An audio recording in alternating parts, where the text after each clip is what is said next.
Hello, my name is Diane Morgan. Welcome to 365 Bible Stories, a Bible story for every day of the year, from Genesis to Revelation. This is Bible story number 2, coming from the book of Genesis, continuing talking about the creation. We've already talked about day 1 and day 2. So now we're going on to day 3, and day 3 was even more special because God has created the dry land, and He's put the continents out there and islands and all kinds of wonderful things. And the large bodies of water, which we mentioned a little bit earlier, the ocean and the seas, and God just says, oh, this is just good. And it makes me feel good that God created this stuff and He felt good about it. It's kind of like when you bake a cake or make a great dinner and you started with little of nothing and put it all together and you said, wow, this is good. So I'm so excited that God decided that I'm going to do this, and I got some more things coming along, but right now I'm working with getting it all together. So the next thing God did was He created plant life and all kinds of plants. And when you go outside and you look, you can really truly appreciate how much time and how much thought, if we said God was thinking, that He put into making plant life, because it's such a wide variety of plants. Because He understood, He already knew that man, that He was going to bring along a little later, was going to be needing those plants. We needed the plants for many things, such as the oxygen they give off. We need that to breathe. We have plants for eating. We need plants to fertilize the ground. Even with keeping the ground intact, we need plants. So God thought about that, and He created it, and He declared that it was good. So who am I to say that it's not? So I have to be mindful and thoughtful when I go out and I'm thinking about the grass growing and how annoying it is. God didn't think it was annoying, so I'm going to give that a different train of thought the next time I go out and see the grass kind of growing wild and think how wonderful it is that God created that. So since God has created the plants, He didn't stop creating. Next thing He did was He created the sun and the moon, both great beings in the sky, because we need the sun and the moon to give light. We've already talked about Him separating the light from the darkness and calling the light day and calling the darkness night. But we still needed a way to see around when we're going on this earth that He's created for us. So remember, I told you, God is thinking about His greatest creation, which is going to be me and it's going to be you. But He didn't haphazardly put all this together. He planned it very carefully. So the next thing He did was hung the moon, hung the sun, hung the stars. The stars and the moon and the sun allow us to track our way when we're traveling by night.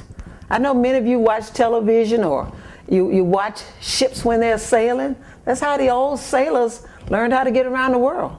That's how people, when they first started flying airplanes, learned how to fly through the sky, by where the constellations were. So God did all of this. And guess what He said again? He said, that's good.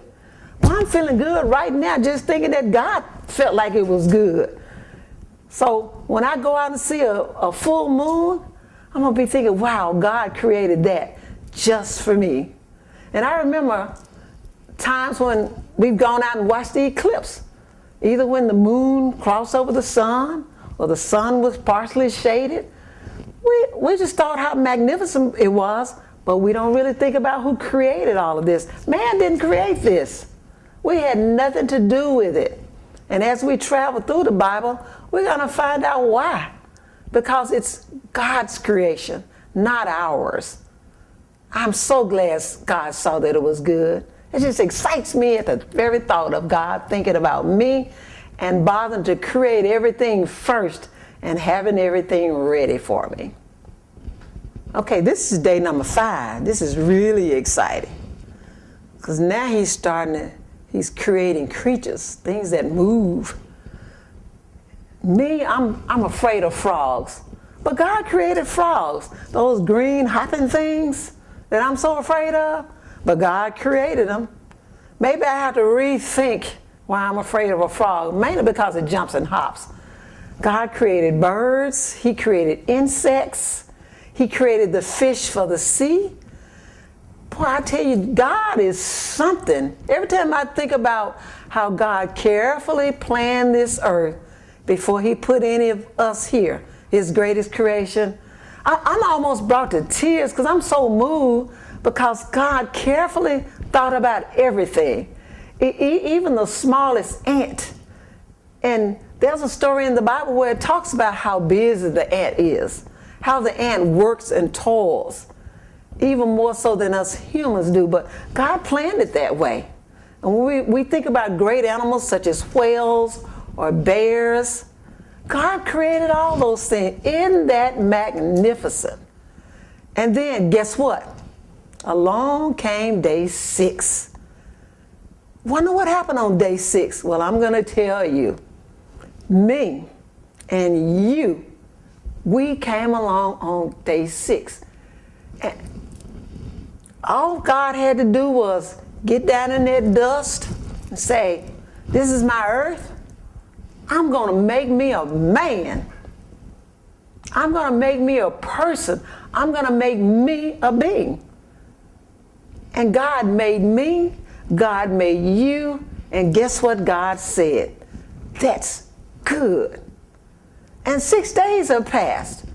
I don't know anybody on this earth that can do that much work in 6 days by saying, let it be, by merely speaking it into existence and then looking around on it and just smiling and saying, everything is good.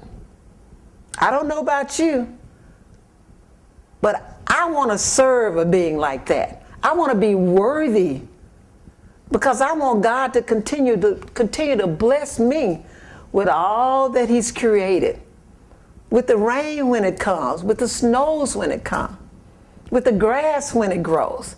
God created seasons. I know sometimes we get a little annoyed if it's too hot or if it's very cold, but there's a reason for all of that. Because it helps us keep from being ill. God thought about all of these things, and he planned this perfect world just for me and just for you. This is the end of story number 2, and I hope you'll come back and tune in to our next story. It's truly going to be something fascinating. You're really going to hear something wonderful that God did. Because some things are going to have some names, and I know you don't want to miss that. Although it'll be familiar, it's so refreshing to hear it again. I never, ever, ever tire of hearing Bible stories. Even from a little child, I loved Bible stories. That's why I want to share these stories with you. Because I know that this broadcast might reach around the world. So we want everybody to hear about God and his wonder and know that his creation is good.